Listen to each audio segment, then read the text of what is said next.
Hey, I'm here with Nanda, 18-year-old kid from California, my friend's nephew.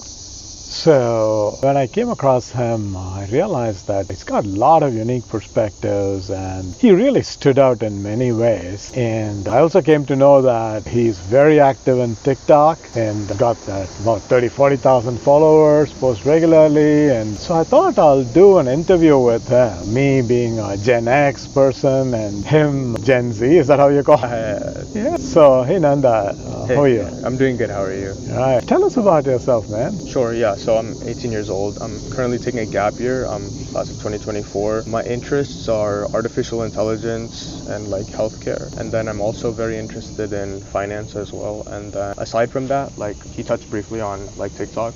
So on TikTok, I post videos about like linguistics and history and non-STEM related topics for the most part. So those are like big like kind of like hobby and pastime of mine is just researching like different cultures and things like that. So that's like one of my big outlets.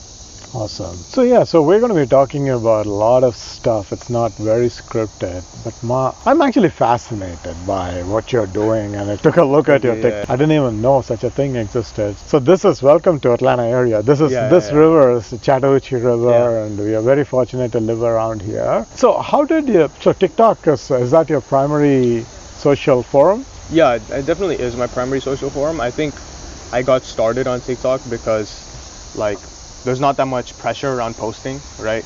Like Instagram is very much your like close knit like personal network, right?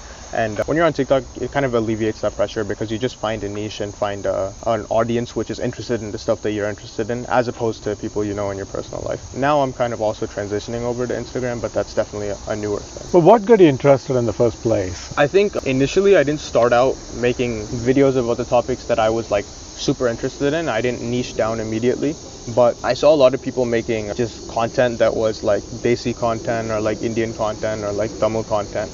And I thought that I could do that as well. So I think that was something that I wanted to do because I wanted to make kind of videos and content that I would have liked to see when I was a kid and kind of humor that I could relate with. So it was more of a connecting thing initially. Okay, that's awesome. Like I was also fascinated by the diversity of your interests. I mean, there's suddenly a video on streets of Mother. Yeah. Then you put a video about Sikhism or some aspects about Arab culture. You're all over the world. Yeah. So I just want to understand what goes through your mind and how you pick up these topics.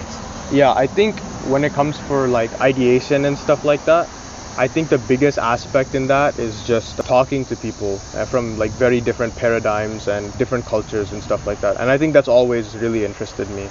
So I like to immerse myself in as many different paradigms and worldviews and cultures as possible in general, just as a normal pastime, right?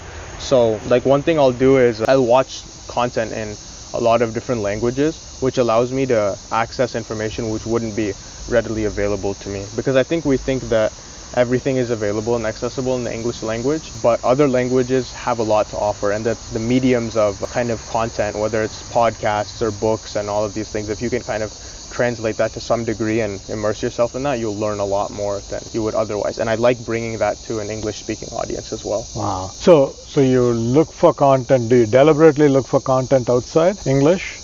Yeah, to a certain degree, yes. You know, I started watching a lot of Malayalam films because I had a lot of friends like recommend them to me. So that's one language, right? And then as far as like Urdu and Hindi, right? I think Urdu and Hindi is just something I naturally like picked up slowly. I think initially for a lot of South Indian people, right? We have this initial reaction that we don't want to kind of assimilate, or when someone tells us like kind of learn Hindi, it's like you take it with a negative outlook, and rightfully so, right?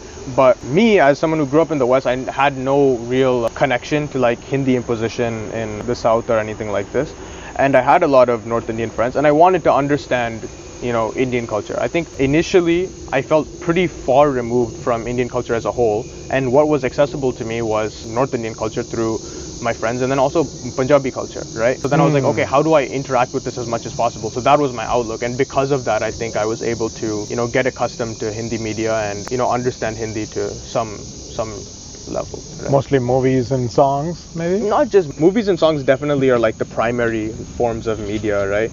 But another thing is like that's very surface level, right? You'll get to a point where you also start reading like media and like news from those states, right? And then you'll understand current events. You'll understand, as a result of that, you'll also, understand history, right?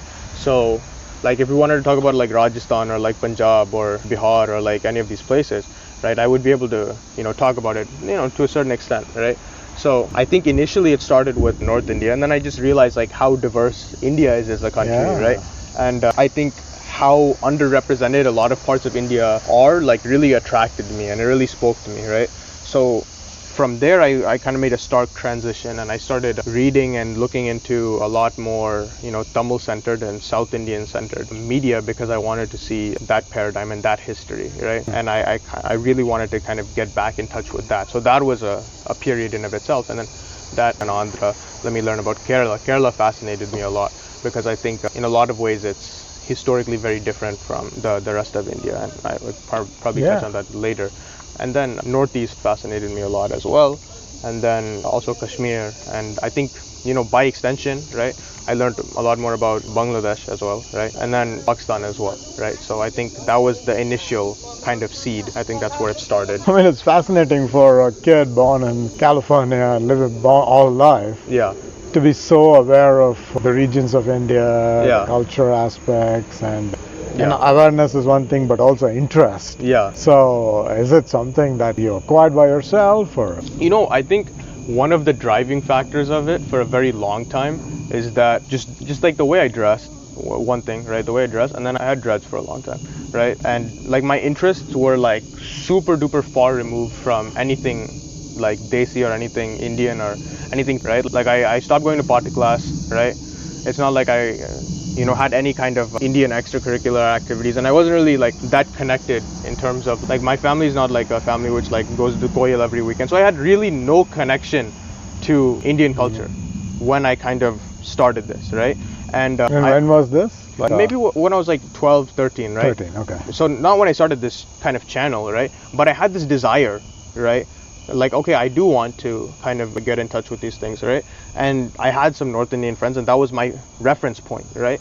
And I think in a lot of conversations, right, not just with North Indian people, with all Indian people, because I was so kind of far removed, I was discounted a lot, right? So then I realized and because I could do a lot more listening and talking, I could learn a lot more, right? Yeah. And then I also realized, second to this, I think I'm pretty oriented towards like debating people. I like a conversation, right? So because of that, I went a lot further than the average person would, right? And I also already had an interest in history, so that just kind of, it took off that way. That's awesome, man. Let's continue chatting indoors, because